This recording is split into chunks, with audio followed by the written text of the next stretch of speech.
بسم الله الرحمن الرحیم. صورت جلسه مناظره عالم ربانی مرحوم حاج محمد کریم کرمانی اعلی الله مقامه با فرستاده باب ملعون. در سال 1259 قمری که آفتاب عمر عالم ربانی مرحوم حاج سید محمد کاظم رشتی اعلی الله مقامه به ظاهر غروب کرد، بلوایی برخاست. کسانی که به بهانه‌های مختلف خود را به ساحت مقدس این بزرگوار نسبت داده بودند و حالان که هیچ گونه ارتباطی با مکتب و اندیشه این بزرگوار نداشتند، فتنه‌ای برپا کردند که سردمدار این ماجرا شخصی به نام علی محمد شیرازی بود، معروف به باب.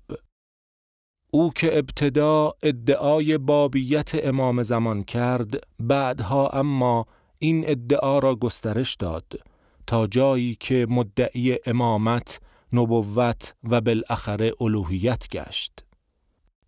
اما در مقابل این فتنه، عالم ربانی مرحوم حاج محمد کریم کرمانی اعلی الله مقامه بودند که با قلم و قدم به مبارزه و رد ادعاهای واهی این ملعون پرداختند.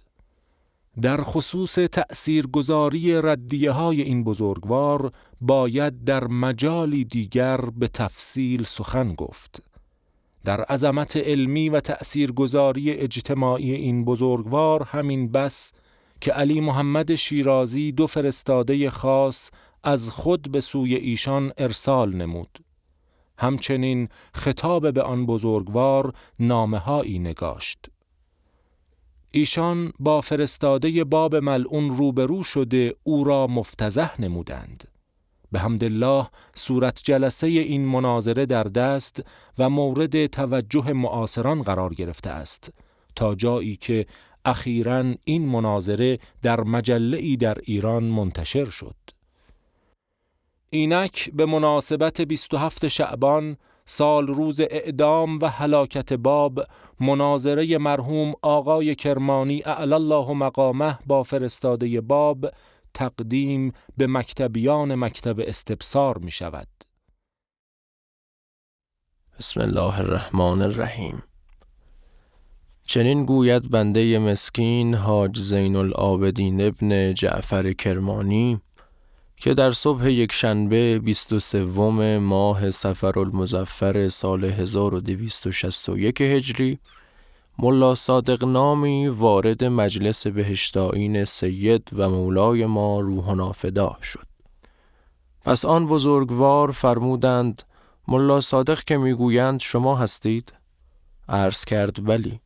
فرمودند: از کجا آمده ای و به چه کار آمده ای؟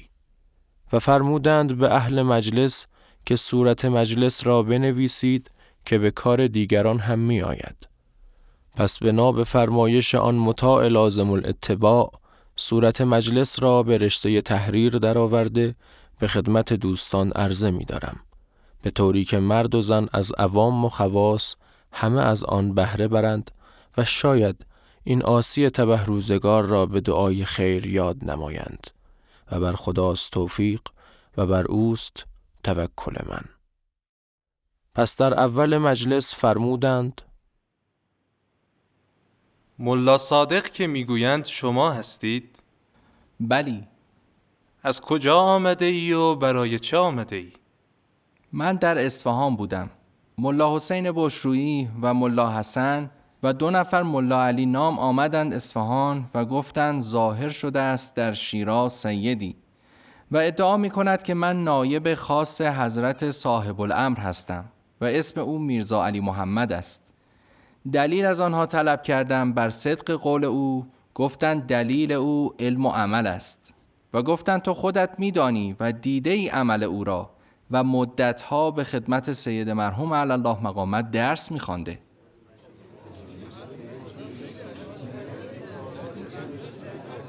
و ما بودیم که حاضر شدند به او ملا جلیل و پسر میرزا عبدالوهاب قزوینی و ملا علی و ملا حسن و ملا باقر و میرزا محمد یزدی و ملا محمد مازندرانی و اشخاصی دیگر و سوال کردند از او مسئله‌ای چند و جواب داد هر یک از آنها را از مسئله او بدون تأمل. و سوال کرد ملا حسین بشرویی او را از تفسیر سوره یوسف علیه السلام.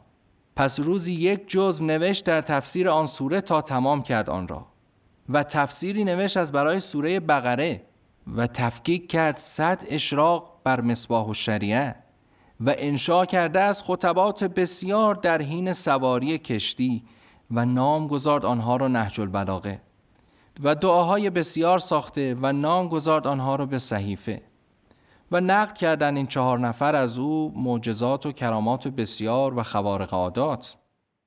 پس مرحوم آقا روحی فدا فرمودند تو خودت به خدمت او رسیدی و او تو را مأمور کرده؟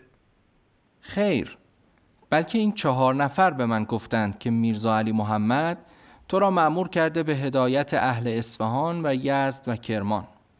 ولکن وقتی که در کربلا او را دیدم چندان سوادی و علم و فضلی نداشت. مرد زاهد عابدی بود و در هنگام زیارت بسیار گریه می کرد. تو رسول میرزا علی محمدی و باب او هستی به سوی کرمان و نمیگویی مگر قول او را یا سخنانی چند هم از پیش خود میگویی؟ من حامل کتاب‌های او هستم و نمیفهمم از کتاب‌های او مگر کمی. پس تو خودت تصدیق کردی به نفهمی خودت. پس فایده تو چیست؟ آمده ای از برای هدایت خلق و هر از بر تمیز نمیدهی؟ پس سزاواری که بارکشی کنی. و اگر نبود قول دشمنان هر آینه تو را به انواع فضائح اخراج بلد میکردم، ولکن با تو به طور مدارا سلوک میکنم. بیاور هر نوع حجتی که از میرزا علی محمد داری. پس او شروع به خواندن عبارتی مضحک و عجیب و غریب به عنوان متن صحیفه و کتب باب کرد که آن را جزو کرامات و معجزات باب می دانستند و مدعی بودند که این عبارت را برای هر کسی بخوانی پس او حتما ایمان می آورد. پس مرحوم آقا روحی فدا فرمودند آیا تو میفهمی که این کتاب از کیست و قائل این کتاب کیست؟ الفاظ اینها از میرزا علی محمد است به القاء امام. آمر و ناهی کیست؟ آمر و ناهی امام است. آیا این الفاظ که جاری شده است بر زبان میرزا علی محمد از قلب خود اوست و معانی از امام است یا الفاظ و معانی همه از امام است؟ این الفاظ را هم امام القا کرده. اون شده که بالله، آیا امام علیه السلام عرب فصیح هست یا نه؟ اگر امام فصیح هست پس این الفاظ الفاظی است که هیچ عاقلی به آنها تکلم نمی کند، چه جای امام علیه السلام. پس الفاظ که یقینا از امام نیست و از خود اوست. حال بگو آیا این کتاب معجزه اوست؟ بلی، این کتاب معجزه اوست. این چه معجزه است؟ و حالان که هر سطری از آن چندین غلط دارد و خلاف عربیت و خلاف فصاحت و بلاغت است. و اگر محض همین معجزه شده که بر سبک قرآن گفته است، کتابی از شیخ محمد کومی سنی در نزد من است که در علم اعداد تصنیف کرده و بر سبک قرآن گفته و 1000 مرتبه از کتاب میرزا علی محمد فصیح‌تر و بلیغ‌تر ساخته و موافق زبان عرب تکلم کرده. پس چرا تصدیق میرزا علی محمد باب را می‌کنی و تصدیق او را نمی‌کنی؟ پس در این موقع سفیر باب بسیار خجول گشته و از پاسخ درماند و مورد خنده و نگاه‌های همه حضار که از اصناف مختلف مردم از عوام و خواص بودند شد. پس از درماندگی جواب ناگهان گفت اینها رو نمیدانم. این معجزه میرزا علی محمد است. آیا معجزه است برای علما یا برای عوام و جهال؟ بلکه معجزه است از برای علما. در هر صفحه 70 غلط عربی دارد و همه آن نامربوط است. آیا امام عرب نبوده است؟ و چه کفری از این بالاتر که کتاب به این نامربوطی را قرآن نام گذارده اید؟ و حالان که خدا در قرآن می‌فرماید لئن اجتمعت الانس والجن علی ان یأتوا بمثل هذا القرآن لا یأتون بمثله ولو کان بعضهم لبعض ظهیرا. یعنی اگر جمع شوند جن و انس بر این که بیاورند مثل این قرآن را، نمیتوانند بیاورند مثل آن را، اگرچه بعضی یاری کنند بعضی را. و شما میگویید سأنزل مثل ما انزل الله، یعنی زود باشد که نازل کنم مثل آنچه خدا نازل کرده. و در این جزء زمان که اعاظم علما از دار دنیا رحلت کرده اند، شما فرصت کرده اید و دعوت کرده اید مردم را به سوی بیعت خودتان به این مزخرفات که نام آن را قرآن گذارده اید و عادل شمرده اید جمعی از فسقه را. و بگو که این گوساله را که باب امام نام نهاده اید، خود او مشاهده کرده است امام را و حاضر شده است در مجلس امام، یا او باب علوم امام است؟ او باب علوم امام است.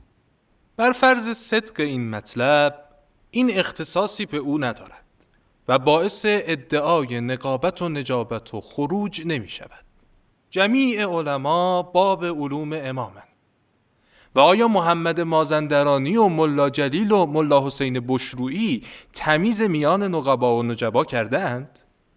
و به تحقیق که وفات فرمودند سید مرحوم اعلی الله مقامه و تمیز ندادند شاگردان ایشان و ندانستند از ملا حسن گوهر گرفته تا ادنای آنها، بلکه سید مرحوم اعلی الله مقامه آنها را از شاگردان خود نمی شمردند و همه آنها محتاجند در جمیع علوم از عرش خدش و بالاتر از آن و از توحید و مادون به سوی من در جمیع مراتب.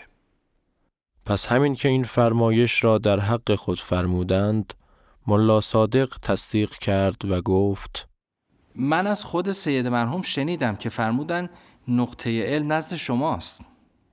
پس آقای بزرگوار به آن نادان کوردل خطاب فرمودند: والله من اخذ کردم از سید مرحوم مشافهتاً و سید مرحوم اخذ کردند از شیخ اعلی الله مقامه و رفع درجاته مشافهتاً و شیخ مرحوم اخذ کرده از امام علیه السلام مشافهتاً، لب به لب و رو به رو. آیا نشنیده ای قول آن بزرگوار را که فرموده لم یتطرق علی کلماتی الخطا؟ و آیا نشنیده ای قول آن بزرگوار را که هر بیعتی در زمان غیبت کفر و زلالت و نفاق است؟ و نوشته ای به خط و مهر سید مرحوم نزد من حاضر است که نوشته اند رد بر تو رد بر من است. و تو تصدیق داری که از سید مرحوم شنیده ای که نقطه علم نزد من است. و آیا به اخبار ملا حسین بشرویی در تصدیق میرزا علی محمد رد بر من می کنی و تصدیق او را می نمایی؟ و حالان که شق عصای مسلمین کرده و خلق را به سوی جهاد خوانده، آیا این نیست مگر آنچه در سقیفه بنی ساعده کردند از مخالفت نص پیغمبر صلی الله علیه و آله در غدیر خم درباره حضرت امیر علیه السلام و اجماع کردند در خلافت ابوبکر و عمر علیهم اللعنه؟ شما هم با این که نص سید مرحوم علی الله مقام را شنیده اید مخالفت او را می کنید و میرزا علی محمد را گرفته اید؟ والله نیاموخت از سید مرحوم از توحید و نبوت و امامت و فرق میان نقبا و نجبا غیر از من احدی، هیچ یک، حتی ملا حسن گوهر. سید مرحوم درباره او فرمودند که کلمات او روح ندارد و تعلیم گرفته است الفاظ بی روحی چند. ملا صادق عرض کرد: من میدانم که شما اعلم از کل شاگردان سید می باشید. من غافل بودم، الحال متذکر شدم. اگر راست میگویی برو در مسجد در ملأ عام بگو حضرات، من تا حال از روی غفلت راه باطلی رفته بودم و حال توبه کردم و این کتاب‌های میرزا علی محمد همه کفر و زندقه است و باید آنها را سوزانید و متابعت میرزا علی محمد کفر و زلالت و بدعت است. پس آن بیچاره عرض کرد: میترسم از مجلس شما بیرون بروم مرا سنگسار کنن. قبل از آن که ادامه ماجرا را نقل کنم، جا دارد برای یادگار آیندگان بگویم ببینید باطل چقدر کم دوام و بقاست که 2 روز پیش از این که وارد کرمان شود سرکار آقا روحنا فداه در شهر تشریف نداشتند و به لنگر تشریف برده بودند. این شخص در وقت ورود به کرمان در کجاوه نشسته بود و عوام کالانعام او را تعظیم و تبجیل می کردند و آنهایی که دسترسی به او نداشتند کجاوه و شتر او را می بوسیدند و خاک پای شتر او را برای تیمم و تبرک بر می داشتند و آب دستش را برای شفا می خوردند. خلاصه جناب آقا ادام الله ظله العالی وقتی عرض کرد می ترسم مردم سنگسارم کنند فرمودند تو مادامی که در مقام تعلم و آموختن هستی در امن و امانی تا اینکه تصدیق کنی و توبه کنی و این کتابها را بسوزانی و الا چوب بسیاری به تو خواهم زد و امامت را به گردنت کرده تو را دور شهر میگردانم و تو را به افتضاح هرچه تمامتر از شهر بیرون میکنم. صاحب الامر عربی هم نمیداند؟ چه امامی است که عربی نداند و فصاحت ندارد؟ بلکه به این زشتی و به این بی‌ربطی اطفال عرب تکلم نمی کنند. شنیدم میگویید عربیت 70 قسم است و این طور میرزا علی محمد یکی از آن اقسام است. بنابراین ممکن است که هر کسی یک نامربوطی به هم ببافد و نام آن را قرآن بگذارد و به او که بگویند اینها چرند است بگوید این یک وجه از 70 وجه عربیت است. و حالان که خدا می‌فرماید و ما ارسلنا من رسول الا بلسان قومه، یعنی نفرستادیم هیچ پیغمبری را مگر به زبان قوم او. حال اگر تو رسولی پس تکلم کن به زبان ما. و حالان که یک سطر از کتاب تو به زبان هیچ عربی از عربهای بدوی بیابانی نیست. پس آقای بندگان خطاب به همه مجلسیان فرمودند برادران بشنوید تا قدری از کتابش را بخوانم. پس آن بزرگوار از هر جایی از کتاب آن را قدری بلند خواندند و از ملا صادق پرسیدند که معنی این عبارت چیست؟ ملا صادق هیچ جواب نمیداد. عاجز مانده بود و خجالت میکشید از بسیاری غلط و پریشان گفتاری او. پس در آخر آقا ادام الله ظله العالی فرمودند حتی تو که رسول اویی به سوی ما هیچ سخنان او را نمیفهمی. و زیاده از 200 نفر از اهل حل و عقد و از اهل علم بلکه اعلم علما حاضر بودند. ندا کردند هر یک ایشان را که شما چه میفهمید از این کلمات؟ آنگاه همگی به عرض اقدس ایشان رسانیدند که ما اغماض نمی کنیم. حق واقعش این است که ما از این کلمات هیچ نمیفهمیم مگر حرفهای غلط و نامربوط و بی‌معنی. هر سطری از آن چندین غلط نحوی و صرفی دارد و هیچ معنی نمیفهماند و حرفهای لغو و بی‌حاصل است. آن وقت آقای بزرگوار فرمودند والله من هم مثل شما هیچ نمیفهمم و هرگاه نفهمد کسی که در نزد او نقطه علم است و امثال شما هم نفهمید و این مرد نیست که میگوید مرا برای هدایت اهل اصفهان و یزد و کرمان فرستاده اند هیچ نفهمد، پس به زبان کدام قوم فرستاده است رسول و کتاب را؟ آیا از خدا شرم نکرده که قرآنی در برابر قرآن او آورده و از پیغمبر صلی الله علیه و آله حیا نکرده که امت او را مثل سامری گمراه کرده و از امیرالمؤمنین علیه السلام هیچ پروا نکرده که نهج البلاغه‌ای در مقابل نهج البلاغه آن حضرت آورده و از حضرت سید الساجدین علیه السلام آزرم نکرده که در مقابل صحیفه آن حضرت که زبور آل محمد علیهم السلام نام دارد صحیفه ای ساخته و خجالت نکشیده است؟ اگر من معجزه را نفهمم چگونه تصدیق می کند مرا سید مرحوم علی الله مقامه که تو میدانی نقطه علم را و تو اعلم علما هستی؟ و اگر تمیز ندهد علم را اعلم علما چگونه تمیز دهند آن را جهال؟ و چگونه تمیز داده است ملا حسین بشرویی نقبا و نجبا را؟ و چگونه من نمیدانم انواع عربیت را و حالان که در نزد من است نقطه علمی که به واسطه آن نقطه به جمیع علوم احاطه دارم و همه علوم را از آن یک نقطه بیرون می آورم. و به تحقیق وصیت فرمود سید مرحوم در مسیب در سفر آخر خود و جمعی در آن مجلس بودند و خبر آوردند که سید اجل الله شأنه در آن مجلس اصحاب خود را وصیت فرمودند که تکبر بر حاجی محمد کریم خان نکنید و تسلیم امر او را نمایید و رجوع به سوی او کنید و تخلف از او نورزید و روا ندارید. و در مجلس دیگر حاجی حسین اسحاق سوال کرد از سید مرحوم که بعد از شما به که رجوع کنیم؟ فرمودند رجوع کنید به سوی حاج محمد کریم خان. و جمعی دیگر در یک مجلسی سوال کردند از سید مرحوم و من خودم در آن مجلس حاضر بودم که به سوی که رجوع کنیم بعد از شما؟ فرمودند به سوی این و اشاره فرمودند به من.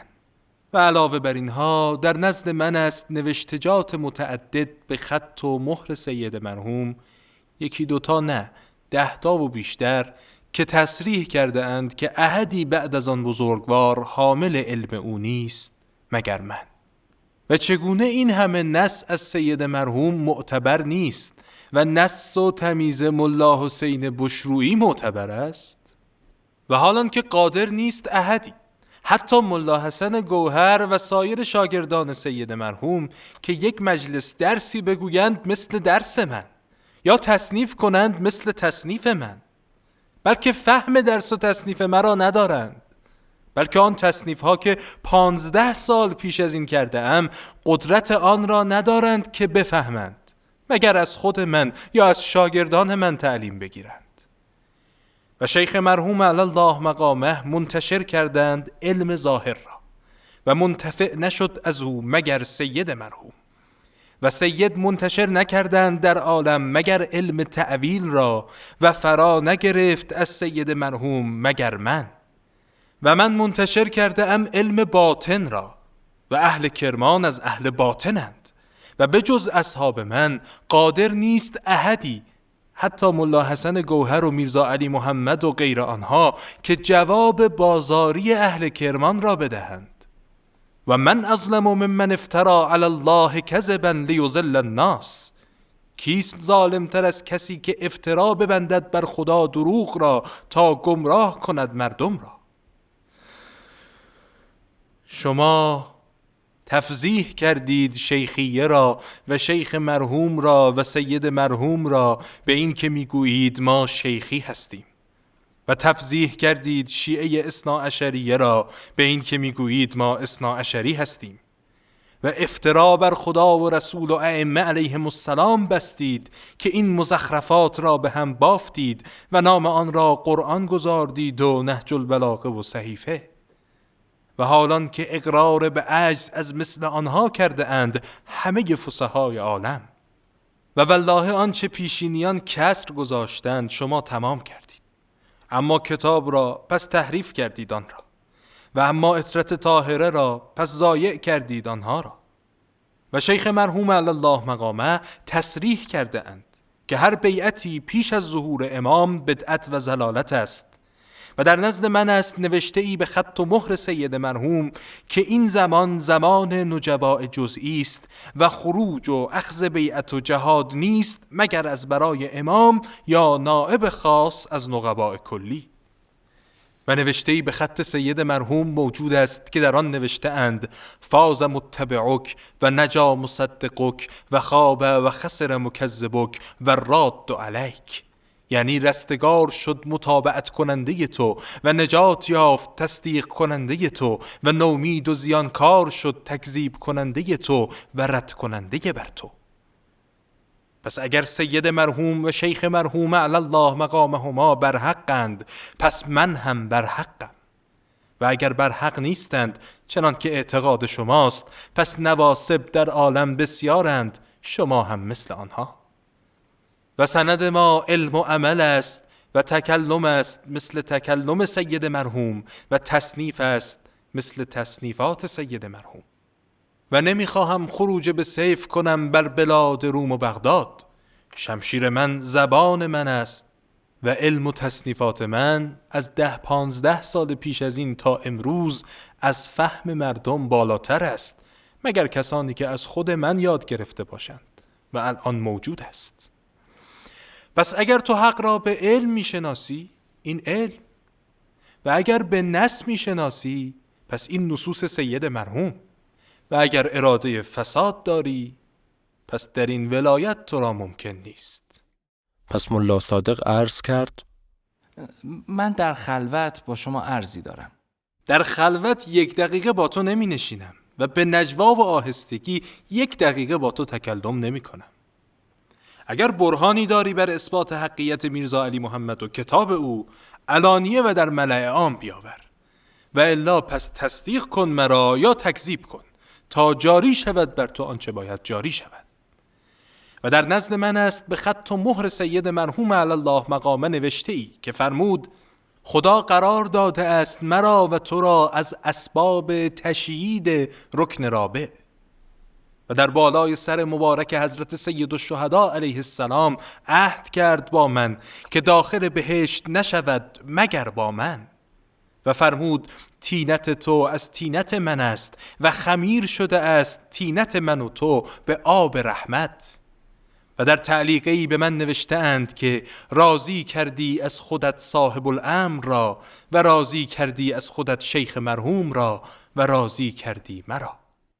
پس ملا صادق بیرون آورد کاغذی را که سید مرحوم تصریح فرموده بودند که ملا صادق مأذون است که روایت کند از من آنچه روایت کرده ام از کتب اربعه. پس در جواب این کار او آقای بزرگوار ما رفع الله شأنه فرمودند: وجه و سبب این اجازات این است که اشخاص می آمدند از ولایات خودشان و سالها خدمت سید مرحوم می ماندند و بعد از چندی عزم ولایت خودشان می کردند. پس می آمدند خدمت سید مرحوم و التماس می کردند که بنویسند برای آنها چیزی که صاحب آبرو و معتبر شوند نزد اهل ولایت خود.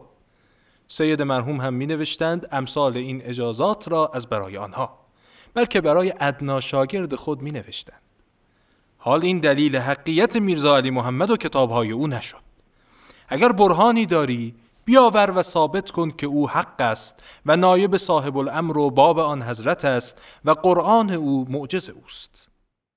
پس ملا صادق که تا اینجا هم پریشان فکر و هم بسیار سرخورده شده بود، به دنبال مفر و بهانه بود تا سریعتر بحث را به مسیری دیگر سوق دهد، اما هر دفعه بدتر گرفتار می شد.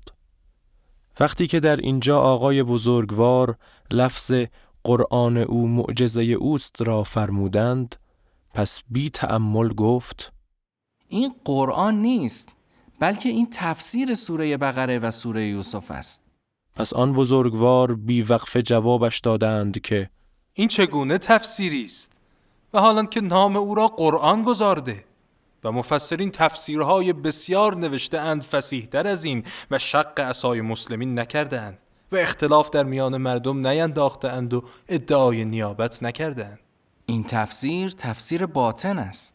به تصدیق عوام یا به تصدیق علما و حکما؟ بلکه به تصدیق علما و حکما. آیا تصدیق داری فرمایشات سید مرحوم را درباره من؟ بلی. پس اگر من نفهمم این کتابی را که تو آورده ای، احدی نمیفهمد آن را. و من الان میخوانم فصیح تر آن کتابهای او را که به سوی من فرستاده است، تا چون من تصدیق کنم همه اهل حق تصدیق کنند.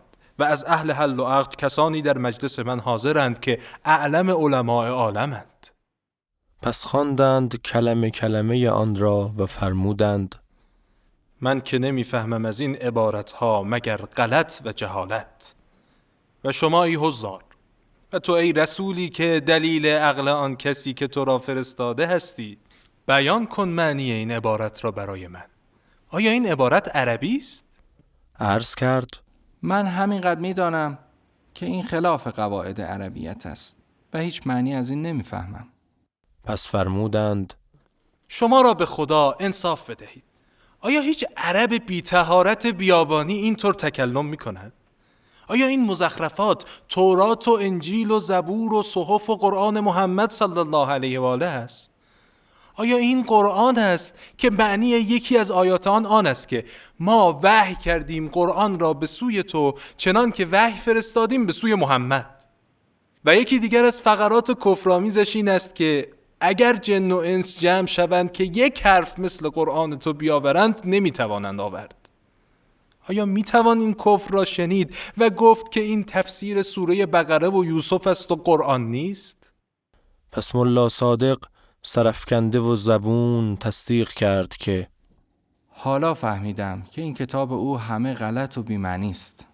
حق با شماست آقا. اگر تو از اهل خبره‌ای، این کتاب محمد سنی است، در علم اعداد نوشته و هیچ در صدد خروج نبوده است و مدعی امری هم نبوده و اظهار معجزه و کرامتی نخواسته بنماید و محض همین که به طور فصیح و بلیغ کتابی ساخته باشد، خطبه های بسیار فصیح و ادعیه بسیار خوب ساخته است، 1000 مرتبه از خطبات و ادعیه میرزا علی محمد بهتر و کلمات و عباراتی فصیح و بلیغ آورده که هیچ نسبتی به مزخرفات و نامربوطهای این مردکه ندارد.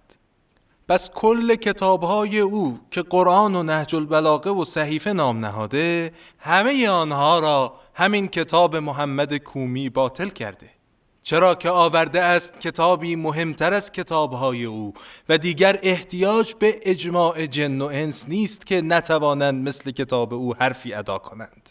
یک سنی کفایت او را کرده و اگر بی حرمتی به قرآن و نهج البلاغه و صحیفه نبود و محض ظاهر عبارات بود، میدیدی کمتر شاگردی از شاگردان من چنان عبارت پردازی میکردند که تو خود تصدیق کنی که فصیح‌تر و بلیغ‌تر از میرزا علی محمد حرف زدند. و خدا میداند همچنین دوستان من، بلکه دشمنان من اگر انصاف دهند میدانند که من طالب ریاست نیستم و به خاطرم خطور نکرده و نمی کند و الا گوشه لنگر را اختیار نمی کردم و به زراعت معاش خود را نمی گذرانیدم. همه جور ریاستی برای من مهیا و آماده بوده و ترک همه را کردم، بلکه از همه آنها فرار کردم و می کنم و غرضی ندارم مگر بیان حق. این هم به امر سید مرحوم است. حتی بعد از این که مرا مأمور فرمودند که به کرمان بیایم و انتشار امر نمایم، وحشت از ازدحام و جمعیت و معاشرت این مردم کردم، به حدی که به خدمت سید مرحوم عریضه نوشتم و التماس کردم که مرا مرخص بفرمایید از کرمان بیرون بروم و عزلت را اختیار کنم. طاقت معاشرت مردم را ندارم و مشتاق زیارت سادات خود سلام الله علیهم و اینکه بقیه عمر را در خدمت سرکار به سر برم می باشم. تعلیقه به من نوشتند که لازم است بودن تو در کرمان برای هدایت خلق و برای توست در هر آن ثواب 1000 زیارت و من دعا می کنم در اینجا برای تو که خداوند جل شأنه اصلاح دین و دنیا و آخرت تو را بکند. پس ملا صادق که حال دیگر حرفی برای گفتن نداشت و نایی برای حرف زدن و آبرویی برای بازگشتن، گفت از کرمان می روم.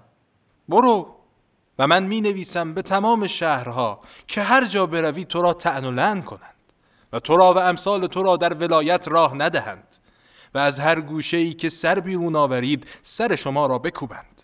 حتی به کربلای معلا نوشته‌ام که مردم از شما تبری کنند و بیزاری بجویند و شما را لعن کنند و شما را به خود راه ندهند و بدانند که شما از شیخیه نیستید و ما از شما بیزاریم. و من در تفضیح شما سعی بلیغ می کنم به جهت حفظ رقاب مسلمین و حفظ خون و مال و ایال مسلمانان تا نکشند ما را سلاطین زمان که بگویند ما خروج کردیم بر آنها. و اما هرگاه ببینی جمعی از جهال را که اعانت می کنند میرزا علی محمد را، این از کرامت و حقیت او نیست، بلکه این از روی اضطرار و فرار مردم است از جور و تعدی حکام و عمال دولت و بسیاری مالیات دیوانی و عوارضات. چنان عرصه بر مردم تنگ شده است که مثل غریق به هر خار و خاشاکی چنگ میزنند که شاید از این غرقاب و مهنت خلاص شوند. و جمعی دیگر هم طالب فسادند، فسادی میکنند تا غنیمتی ببرند. پس خروج کردن میرزا علی محمد حجت نیست، به جهت آن که بسیاری از شجاعان روزگار و اراذل و اوباش خروج بر حکام و پادشاهان زمان خود کردند و نه قرآن او و نه صحیفه او و نه نهج البلاغه او هیچ کدام حجت نیست. و الا شیخ محمد سنی میبایست ادعای خدایی کند، چنان که دیدی و شنیدی که کتاب او فصیح تر است، بلکه نسبتی به کتابهای میرزا علی محمد ندارد و اینها که حجت نشد. اگر علم داری بیاور و الا ما شیخ نادان کمتر شناسیم، یا علم باید یا قصه کوتاه. و اگر کشف و کرامتی داری ظاهر کن و اگر تصرفی میتوانی بکنی و مرا جذب کنی بکن و مرا مرید خود کن. و الا پس چه دلیل داری بر حجیت میرزا علی محمد؟ و نوشته اند سید مرحوم به من که جمیع آنچه واقع شده است در دایره ولایت واقع می شود در دایره شیعه و این به عینه مثل اجماع در سقیفه بنی ساعده و غصب حق خلیفه رسول است. و جالبتر این که جمعی رفتند و اعتکاف نمودند در مسجد کوفه و 40 ریاضت کشیدند تا کشف شود بر ایشان که کیست نایب سید مرحوم بعد از آن بزرگوار، و آنها 12 نفر بودند. پس به همه آنها به یک نحو در خواب الهام شد که به کرمان نزد من بیایند و در بین راه در شیراز میرزا علی محمد ایشان را اغوا کرده و بر گرد او اجماع کردند و از نص تخلف نمودند، چنان که در قدیر خم از نص حضرت رسول صلی الله علیه و آله تخلف کردند. و گزار دید نص را و متابعت کردید ملا حسین بشرویی را در تصدیق کردن او میرزا علی محمد را از غیر شعور و تمیز. هنگامی که فرمایش آقای بزرگوار به اینجا رسید، پس ملا صادق عرض کرد: من نیز چندین مرتبه تعریف شما را از سید شنیدم و تصریح او را به این که شما نائب آن بزرگوار هستید. پس چرا مخالفت نص میکنی و متابعت میکنی جمعی از اهل غرض و طالبان ریاست و مفسدین را؟ حسن اخلاق و تقدس میرزا علی محمد و تفسیر او باعث شده است که من تصدیق کنم او را. اما حسن خلق او اگر حجت است، پس اهل تصوف و سایر ملل باطله نیز صاحب خلق خوش و امانت و سخاوت و وفا و حسن سلوکند. و اگر تقدس او حجت است، اهل تسنن از اعمال و عبادات و گریه ها و مناجات و مجاهدات آنقدر دارند که 10 آن را این مسلمانان نمی کنند.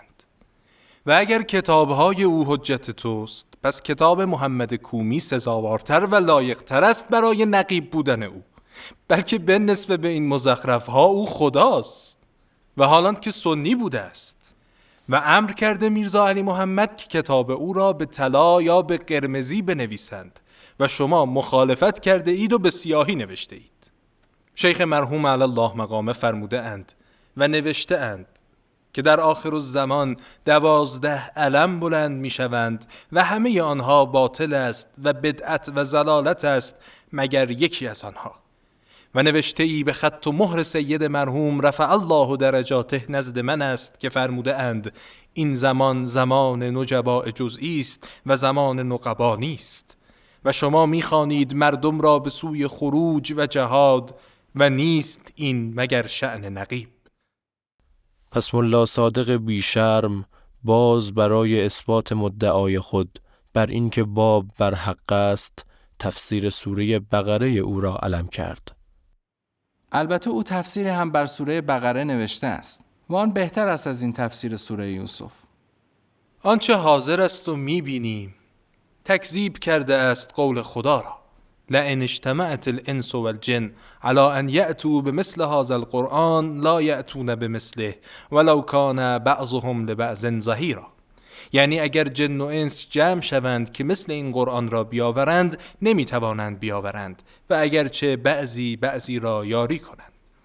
و میرزا علی محمد به اعتقاد خودش مثل قرآن آورده است و آن را تفسیر باطن نامگذارده و تفسیر باطن حجت است هرگاه خلایق بفهمند آن را، اما هرگاه نفهمد احدی، حتی کسی که در نزد اوست نقطه علم، پس چه فایده؟ و من صریحاً میگویم که این کتاب غلط است و افتراست بر خدا و رسول و ائمه سلام الله علیهم و افتراست بر شیخ و سید اعلی الله مقامهما، و این کتاب و قائل آن باطل است و این و امثال این سند و حجت نیست برای نقابت و خروج به سیف. و من به تصدیق تو و به تصدیق هر که مرا شناخته اعلم شاگردان سیدم، بلکه آنها برای درهم و دینار آمدند خدمت سید و من صرف کردم جاه و مال و اهل و ایال را در راه محبت او و طلب کردم از آن بزرگوار علم او را، نه چیز دیگر از متاع دنیا، و تلمس کردم نزد آن مرحوم اعلی الله مقامه خالصا مخلصا.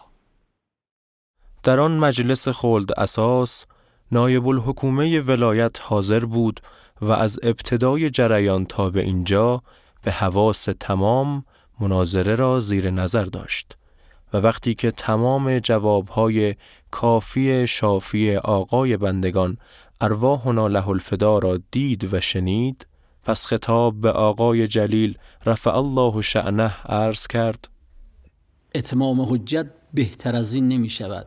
اینک بر همگان از خواص و عوام معلوم شد که این مرد و کسی که این را فرستاده است و کتابهای آنها همه بر باطلند و کفر اینها بر عام و خاص واضح و مبرهن است.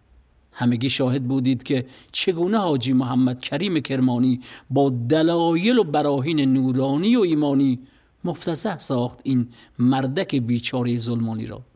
جناب والا، خواهشی از شما دارم و آن این که این شخص را امان دهید و بفرمایید که اصحاب شما این را سنگسار نکنند تا امشب یا فردا نزد من باشد، او را یا اخراج بلد می کنم یا می آید به خدمت سرکار و به طوری که فرمایش فرمودی توبه می کند.